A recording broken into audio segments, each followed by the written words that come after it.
I've been letting my mom's boyfriend and his son live with me even after my mom passed away, but he just brought home a girl who told me to stop being a leech inside his house. Posted by you/not willing to share. When I was 17, my mom came into some money. She tried to keep it quiet, but she paid off my dad's debts, bought him a small house, paid off her own debts, paid for my sister's college and set up funds for mine. She had a boyfriend at the time, and shortly after, he and his 7-year-old son moved into our new house. Over the next few years, my mom bought my sister a house after she graduated from college. Her boyfriend lived with us and didn't pay anything, but he did work. When I was 21, my mom was diagnosed with cancer. It wasn't good. She sat my sister and me down and went over exactly how much money there was. She intended to give her current house to me, and both my sister and I were left with a large sum at the end of it. She asked if I would allow her boyfriend to stay in the house with his son until he got his own place. I agreed. Before she died, she told her boyfriend that he would need to look for his own place but had time to save up for that transition. For the last 4 years, he has continued to live in the house with his son. I haven't minded because we get along okay. I pay all the bills, but he does buy food for himself and his kid. He has dated off and on and mostly kept the women out of the house, which I respected him for, until his current partner. She's been in my house 3 times, and at first, besides feeling a little uncomfortable, I was okay with her. But the last time, this past weekend, was the point where I lost my crap. I was making myself some lunch when she came downstairs, grabbed a plate, and went to take food out of my pan. I asked her what she thought she was doing. She started telling me that I should look for somewhere else to live and that leeching off my dead mom's past relationship as an adult was pathetic. I hollered for my mom's old boyfriend. He came down, and I told him I didn't know what his current thing thought, but I wasn't going to be disrespected in my house. He wouldn't even look me in the eyes as he mumbled something about my mom promising him the house and that he was just being kind by letting me stay. First, that isn't remotely true. My mom pulled him and me together after she asked if he could stay to set expectations. My mom met him shortly before she won the money and told him, and us girls, that she had no intention of leaving him money. She did set aside a fund for his son for college when he gets there, but he cannot touch it, only his son can. He has lived in this house for almost 8 years without paying a dime. He should have plenty of money, and if he doesn't, that's on him. I told him he had 30 days to leave. I wasn't going to house someone who would lie and disrespect me in my own home. He left that night with his son, but his ex-wife called to tell me I'm cruel and a jerk for making her son lose his house. He is here every other week.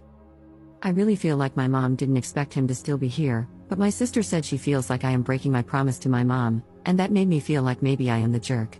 Relevant comments. Commenter. If it happened exactly as you said, you're not the jerk. If she did say he had time to save but would need to find his own place, that means she never imagined or wanted him to stay for long. So you're breaking no promises. Did she leave him any money or assets? It's totally possible that your mother would be livid if she knew her boyfriend was still living with her son after 4 years. Ops response. No, she created a fund for his son for college, but that was the only money set aside for him or his son. It's a generous amount, enough for 4 years at a high-dollar school. Anything not used for school will be given to him on his 25th birthday, from what I believe she told me. A lawyer and an accountant are in charge of those funds, not me or my sister, so I only know what she told us before she died. She was never married to or even engaged to her boyfriend. He lived with his sister and was saving for his own house when Mom met him. Him moving in with us was supposed to be temporary and allow him to save to buy his dream home, but he never left. My mom was like that, though. She had a big heart, and sometimes people took advantage of that, especially after the money. She bought him a brand new truck when his car broke down, but beyond that and smaller gifts, like a TV, computer, etc., for birthdays and holiday gifts, she did not leave him money. They had no joint accounts, my mom paid for everything, and he was supposed to be saving for a house the whole time they were together. Commenter 2. Not the jerk, you are the only one who knows if you're telling the truth. It seems very plausible to me. But if he was already saving money for a house when he met your mom, then lived 4 years with her and another 4 years with you, that man is just a loser.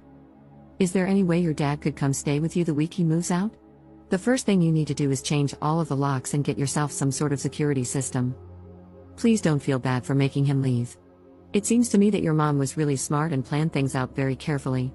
Since he had already lived with her for 4 years, I agree with the commenters who said she was probably thinking a month or 2, not years. If your sister makes any more comments, you can tell her she's welcome to let him live with her. Ops response. I think part of letting him stay so long was bonding with his son, but I also liked having someone else around who loved my mom too. There were nights when I would wake up from a nightmare and end up in the kitchen, and he would hear me, make a cup of coffee, and sit with me to share a story about her. His son loved mom too, and some evenings we would get takeout, watch movies, and joke about what commentary my mom would have had if she had watched the movie with us. My sister lives a state away, so we only really see each other once a month or so. I like not being alone in this big house. I do have a security system, and the locks have been changed. He is coming over tomorrow to get his stuff. Commenter 3. How did his girlfriend react when she realized he lied? I would have liked to be a fly on the wall in that conversation. Ops response. She sat with her arms crossed when he and I talked, but she didn't say anything else before she left with him. Update 1 day later. I know the other sub is very subjective about updates, so I figured I would post it here. I do want to take a moment to address some things I saw in the comments. 1. There are trusts set up, and neither my sister nor I have full access to the money left to us. This was done both because my sister and I were in our early 20s when my mom died, and she wanted to ensure we had some stability before gaining access, and to protect us from people who might try to take advantage of us, especially while we were grieving. 2. I have a lawyer.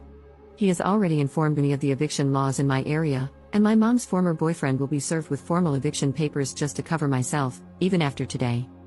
So, to the update, my dad came over this morning. I decided not to have my boyfriend over since he doesn't know about the money side of things, and I wasn't trying to bring him into the situation, and brought along my cousin. For easier storytelling, I'm going to call my mom's former boyfriend Carl. Carl showed up around 10 a.m., talked to my dad, and then asked if he could have a couple of minutes alone with me. My dad nodded, so he and my cousin went into the kitchen while Carl and I sat in the living room. I'll be honest, I didn't expect it to go the way it did, but I'm glad it did. Carl started with an apology. I don't remember all the exact words, but the basics were that he missed my mom, he had been lonely, but not alone, thanks to me and his son, and he was sorry for what had happened.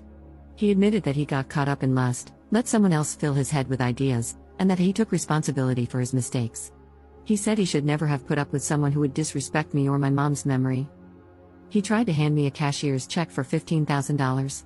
He said it wasn't much, but he wanted me to know he appreciated me for letting him live with me and that he wanted to pay back some of what he owed. I refused the check, partly because I never wanted his money, but also because I didn't want to give him any possible legal standing if this was somehow a way for him to try to stay. I told him the first part and suggested he put it toward a house. He told me he is living with his sister but will be looking at houses with a realtor next week. He also mentioned that his son has been asking about our next hangout and said that both my sister and I are welcome to arrange time with him. After all that, my dad and cousin helped him move all his belongings out of the house. He had brought a U-Haul, and he returned my house keys. He apologized again and left. Not what I expected, but it went really well, and I feel a lot less like I let my mom down.